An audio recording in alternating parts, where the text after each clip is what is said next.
ಕನ್ನಡಿಗರಿಗೆ ನಮಸ್ಕಾರ. ನೀವು ನೋಡ್ತಾ ಇದ್ದೀರಾ ಬಿಪಿ ನ್ಯೂಸ್ ಕನ್ನಡ. ನಾನು ಪುವನ. ಮಹಾರಾಷ್ಟ್ರದ ಉಪಮುಖ್ಯಮಂತ್ರಿ ಅಜಿತ್ ಪವಾರ್ ಅವರು ಪ್ರಯಾಣ ಮಾಡುತ್ತಿದ್ದಂತ ವಿಮಾನ ದುರ್ಘಟನೆಯು ಈಗ ಕೇವಲ ತಾಂತ್ರಿಕ ದೋಷದ ಪ್ರಶ್ನೆಯಾಗಿ ಉಳಿದಿಲ್ಲ. ಬದಲಿಗೆ ದೇಶದ ರಾಜಕೀಯ ವಲಯದಲ್ಲಿ ದೊಡ್ಡ ಮಟ್ಟದ ಷಡ್ಯಂತ್ರದ ಚರ್ಚೆಗೆ ದಾರಿ ಮಾಡಿಕೊಟ್ಟಿದೆ. ಪಶ್ಚಿಮ ಬಂಗಾಳದ ಮುಖ್ಯಮಂತ್ರಿ ಮಮತಾ ಬ್ಯಾನರ್ಜಿ ಅವರು ಈ ಘಟನೆ ಬಗ್ಗೆ ಸಾರ್ವಜನಿಕವಾಗಿ ಸಂಶಯವನ್ನ ವ್ಯಕ್ತಪಡಿಸಿರುವುದು ಈಗ ಹೊಸ ವಿವಾದಕ್ಕೆ ಕಿಡಿ ಹೊತ್ತಿಕೊಂಡಿದೆ. ಮಮತಾ ಬ್ಯಾನರ್ಜಿ ಅವರ ಆರೋಪದ ಹಿನ್ನೆಲೆಯನ್ನ ನೋಡೋದಾದ್ರೆ, ಅಜಿತ್ ಪವಾರ್ ಅವರು ಹೆಲಿಕಾಪ್ಟರ್ ತುರ್ತು ಭೂಸ್ಪರ್ಶ ಮಾಡಬೇಕಾದಂತ ಸಂದರ್ಭವನ್ನ ವಿಶ್ಲೇಷಿಸಿರುವಂತಹ ಮಮತಾ ಬ್ಯಾನರ್ಜಿ ಅವರು ವಿರೋಧ ಪಕ್ಷಗಳು ನಾಯಕರನ್ನ ಗುರಿಯಾಗಿಸಿಕೊಂಡು ಇಂತಹ ಘಟನೆಗಳನ್ನ ಸೃಷ್ಟಿ ಮಾಡಲಾಗ್ತಾ ಇದೆ ಅನ್ನುವಂತ ಪ್ರಶ್ನೆಯನ್ನ ಎತ್ತುತ್ತಾ ಇದ್ದಾರೆ. ಕೇಂದ್ರ ಸರ್ಕಾರದ ವಿರುದ್ಧ ಸದಾ ವಾಗ್ದಾಳಿ ನಡೆಸುವಂತಹ ಮಮತಾ ತನಿಖಾ ಸಂಸ್ಥೆಗಳ ದುರ್ಬಳಕೆಯ ಜೊತೆಗೆ ಈಗ ಇಂತಹ ಜೀವ ಬೆದರಿಕೆಯಂತಹ ಸಾಧ್ಯತೆಗಳ ಬಗ್ಗೆ ಕೂಡ ಮಾತನಾಡ್ತಾ ಇರೋದು ರಾಜಕೀಯ ಲೆಕ್ಕಾಚಾರಗಳನ್ನ ಬದಲಿಸ್ತಾ ಇದೆ. ಮಮತಾ ಅವರ ಪ್ರಕಾರ ಅಜಿತ್ ಪವಾರ್ ಅವರು ಮಹಾರಾಷ್ಟ್ರದ ರಾಜಕೀಯದಲ್ಲಿ ನಿರ್ಣಾಯಕ ಪಾತ್ರವನ್ನ ವಹಿಸ್ತಾ ಇರೋದ್ರಿಂದ ಅವರ ಹಾದಿ ತಪ್ಪಿಸೋದಕ್ಕೆ ಇಂತಹ ಪ್ರಯತ್ನಗಳು ನಡೀತಾ ಇದೆ ಅನ್ನುವಂತ ಸಾಧ್ಯತೆ ಹೆಚ್ಚಳವಾಗಿದೆ.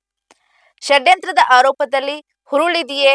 ಈ ಘಟನೆಯನ್ನ ತಾಂತ್ರಿಕವಾಗಿ ಗಮನಿಸಿದ್ರೆ ಎಂಜಿನ್ ನಲ್ಲಿ ಕಂಡು ಬಂದಂತ ಹಠಾತ್ ವ್ಯತ್ಯಯ ಕಾರಣ ಅಂತ ಪ್ರಾಥಮಿಕ ವರದಿಗಳು ಹೇಳ್ತಾ ಇದೆ. ಆದ್ರೆ ಅಜಿತ್ ಪವಾರ್ ಅವರಂತಹ ಪ್ರಭಾವಿ ನಾಯಕರ ಪ್ರಯಾಣದ ಮೊದಲು ನಡೆಸಲಾಗುವಂತ ಪ್ರೋಟೋಕಾಲ್ ಏನಿರುತ್ತೆ ಅದನ್ನ ಪರಿಶೀಲನೆಯಲ್ಲಿ ಮಾಡಿ ಈ ದೋಷ ಏಕೆ ಕಂಡು ಬಂದಿಲ್ಲ ಎಂಬುದು ಸಂಶಯವನ್ನ ಎಡೆಮಾಡಿಕೊಟ್ಟಿರುವಂತದ್ದು.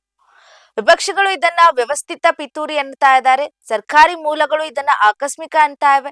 ರಾಜಕೀಯ ವಿಶ್ಲೇಷಕರ ಪ್ರಕಾರ ಮಹಾರಾಷ್ಟ್ರದಲ್ಲಿ ಸದ್ಯದಲ್ಲಿ ರಾಜಕೀಯ ಅಸ್ಥಿರತೆ ಮತ್ತು ಮೈತ್ರಿಕೂಟಗಳ ನಡುವಿನ ಸಂಘರ್ಷದ ಹಿನ್ನೆಲೆಯಲ್ಲಿ ಇಂತಹ ಪ್ರತಿಯೊಂದು ಘಟನೆಯನ್ನ ಷಡ್ಯಂತ್ರದ ಕನ್ನಡಕದಲ್ಲಿ ನೋಡುವುದು ಸಾಮಾನ್ಯವಾಗಿರುವಂತದ್ದು.